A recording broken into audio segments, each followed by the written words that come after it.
Hi everyone, thanks so much and welcome back. I'm out here again, where you can meet me every day out on the trail, enjoying my walk. It's beautiful. Someone asked me yesterday, I kind of chuckled a little bit. They said, do you feel a certain type of way out there and recording? Do people ever look at you strangely when they see you just talking to yourself and recording? And I kind of chuckled, and my answer is no. I do not feel a certain type of way when I'm doing this work for all of you.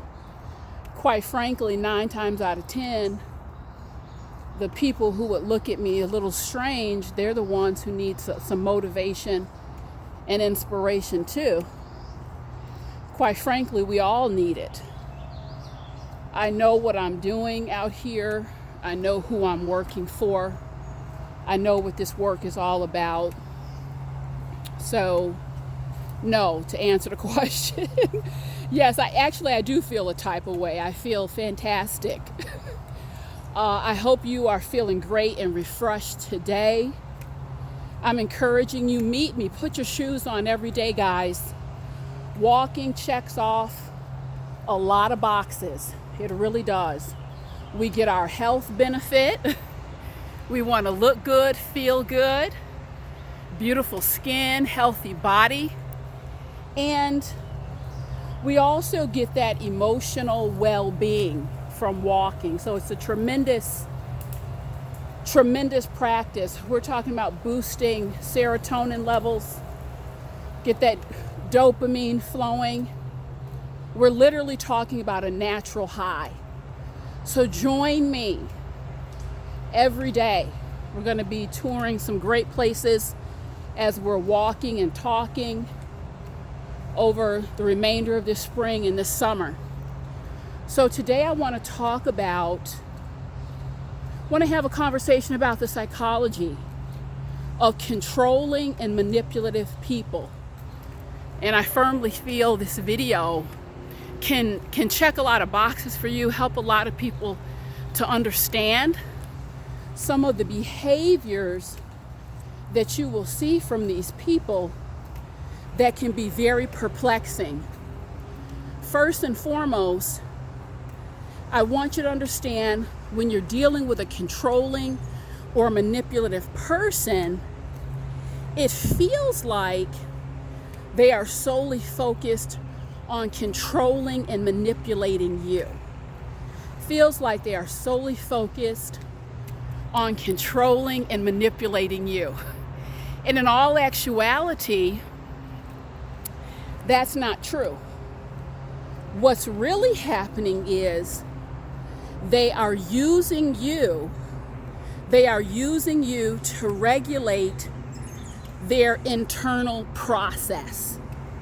Someone who is controlling and manipulative, ironically, internally, they feel very much out of control. Very much out of control. And that feeling of not having control, not having not being at the helm of the ship, not being the master pilot, is a trigger. It is a trigger for them. And it's very, very dangerous. Because when you need to control external forces, when you need to control people to feel good about yourself, it is exceedingly dangerous. Let me give you an example, guys. Had a young lady, she reached out. She was actually somewhat afraid. She had been dating this guy. She cared about him, but she realized he had a temper. He was very controlling, manipulative. And she said, Sheila, I'm literally locked. I'm locked in a cycle with this man. We make up, break up. He does something aggressive. Sometimes I've, fought to get him back. Sometimes he's fought to get me back.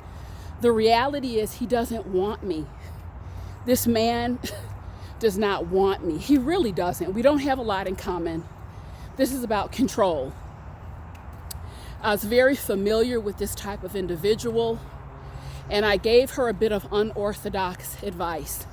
Folks, I like to be a straight shooter and play it straight. Sometimes we gotta, throw a curveball in there for the greater good. I said, are you guys together or apart now?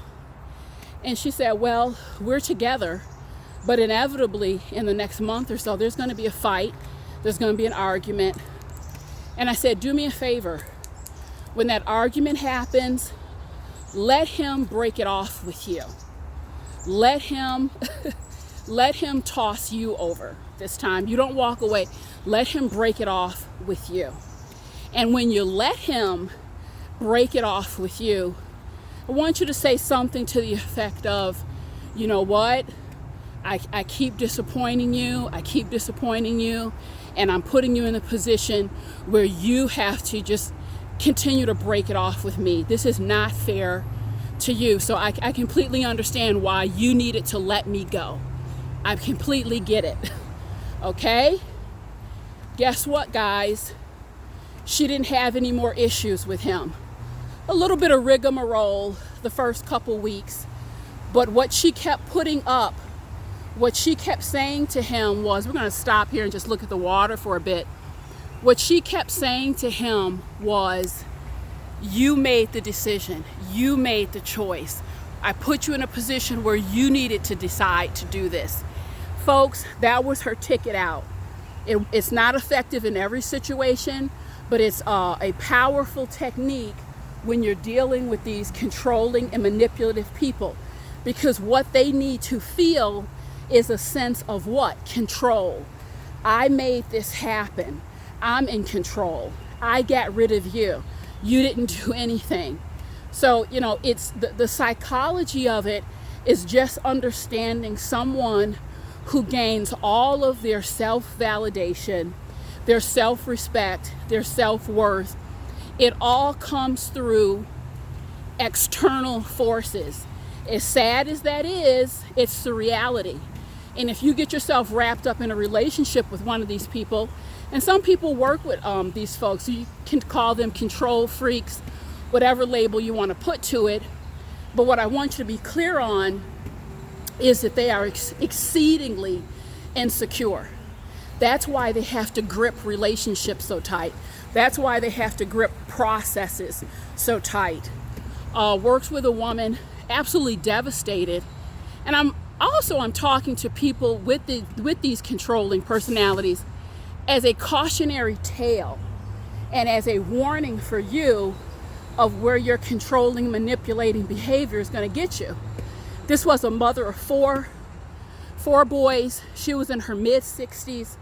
All of the boys were grown adults with their families. Not one of them would speak to her. Not one of them was in a position to talk to her. She wasn't enjoying her grandchildren, anything. And I asked her, look, you have to tell me what really happened, because this just doesn't happen. Adult children don't just X out their parents. And she opened up. She said, I've been insecure all my life. I raised them with an iron fist, Sheila. I ruled that house with an iron fist. They couldn't move heavy. And when they tried to, I would manipulate. When my youngest left, I didn't like the woman that he decided to marry. She had 2 children when she met him. I went so far as to call the Bureau of Child Welfare because I didn't think she was taking care of the children properly. So that sealed my fate there. That was another form of manipulation. Folks, it doesn't work. It does not work.